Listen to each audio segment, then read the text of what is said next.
皆さんこんにちは、ズボラーです。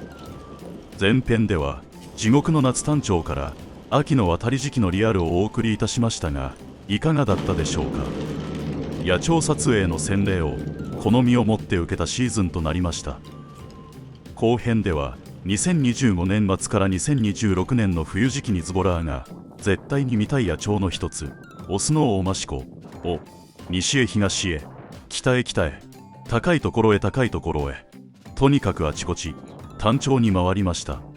しかし神出鬼没の野鳥だけあってそう簡単には見つかりません。人間の行動できる範囲は決まってますが、奴らはこの広大な山すべてを飛び回れるのですから。前置きはこれくらいにして、それでは8ヶ月間の軌跡後編、どうぞお楽しみください。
さて、お次は茨城県北部へ。2025年12月中旬から2026年2月2日まで計7日間、大益子を撮りたい一心でとにかくあちこちうろうろしてきました。奥日光ではかすりもせず、あまりにもさらっと終わったので皆さん気がつかなかったのでは。そう、目的は大益子です。さて、ここでは7日間分もあるので野鳥ごとにまとめてお送りしたいと思います。それではノース茨城単調旅をお楽しみください。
さて、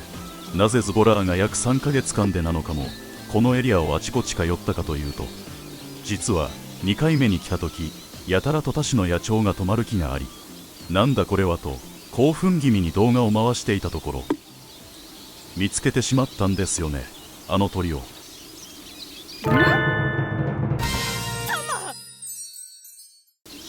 そう、大益子です。メスなのですが、必ず近くにオスもいると思い、必死の捜索を続けていたんですよね。しかし見つけどメスばかり。諦めムードが漂う中、何度も場所を変えながら粘り続けますが、単調のたびに肩を落とし、絶望とともに帰宅を繰り返していました。2月に入り、もうこれで大益子捜索は最後にしようと思いながら行ったところでの出来事でした。